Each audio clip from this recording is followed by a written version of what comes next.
Assalamualaikum warahmatullahi wabarakatuh. Saya Rima Delima Angelia, NIM 2220205076. Di sini saya akan mempresentasikan yaitu dalam MK Phonology yang berjudul tentang Human Articulator atau Place of Articulation. Dalam konteks pembelajaran fonologi, human articulation merujuk kepada organ-organ dalam tubuh manusia yang digunakan untuk menghasilkan bunyi-bunyi dalam bahasa. Ini termasuk lidah, gigi, bibir, dan langit-langit, dan bagian-bagian lain dari sistem vokal manusia. Dalam pembelajaran fonologi, place of articulation mengacu pada lokasi spesifik di dalam mulut atau saluran vokal manusia, di mana konsonan-konsonan dibentuk atau diucapkan. Ini melibatkan interaksi antara organ-organ pembentuk suara seperti lidah, bibir, dan langit-langit dengan bagian-bagian tertentu dari rongga mulut. Berikut adalah beberapa contoh tempat artikulasi umum dalam fonologi yang menggambarkan di mana suara-suaranya dihasilkan. Yang pertama, bilabial. Bilabial, suara-suaranya dihasilkan dengan menyatukan kedua bibir. Contohnya adalah bunyi P dan B. Yang kedua, labiodental. Suaranya dihasilkan dengan meletakkan gigi atas di atas bibir bawah. Contohnya bunyi F dan V. Yang ketiga, dental. Suaranya dihasilkan dengan menyentuh gigi atas pada bagian belakang gigi atas. Contohnya adalah bunyi T dan T. Yang keempat, alveolar. Suaranya dihasilkan dengan menempatkan lidah pada alveolum, yaitu bagian rongga mulut di belakang deretan gigi atas. Contohnya adalah bunyi T, D, S, dan Z.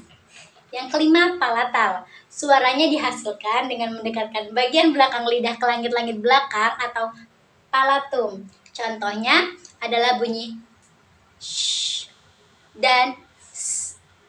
Yang keenam, velar. Suaranya dihasilkan dengan menempatkan bagian belakang lidah ke langit belakang atau velum.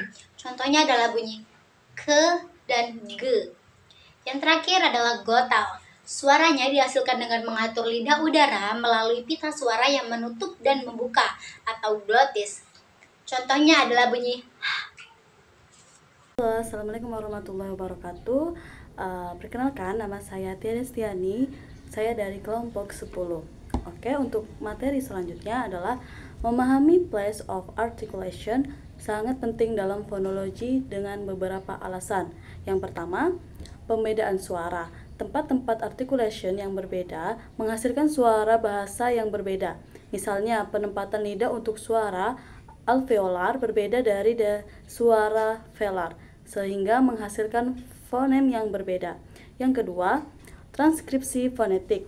Fonolog menggunakan simbol untuk mewakili suara bahasa dan mengetahui tentang place of articulation. Penting untuk transkripsi fonetik yang akurat. Misalnya, Alfabet Fonetik Internasional atau IPA menyediakan simbol untuk mempresentasikan place of articulation tertentu.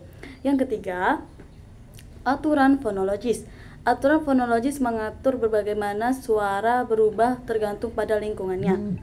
Memahami place of articulation membuat dalam menganalisis dan merumuskan aturan-aturan ini. Misalnya dalam bahasa Inggris suara T dapat menjadi suara D di antara vokal dalam konteks tertentu, seperti dalam kata bother. 4. Pemperolehan dan pengajaran bahasa.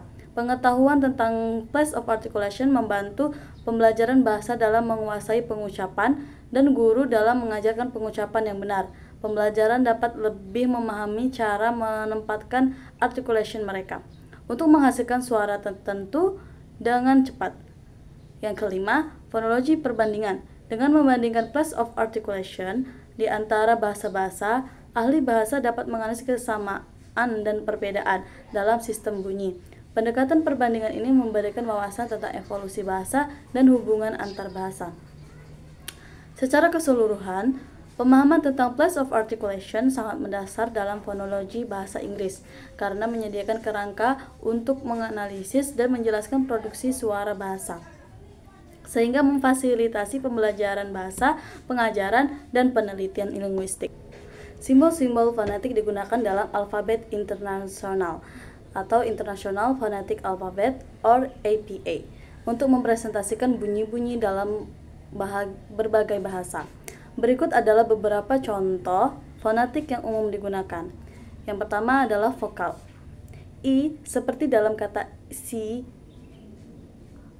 kemudian I seperti dalam kata sit, A seperti dalam kata say, A seperti dalam kata cat, A seperti dalam kata father,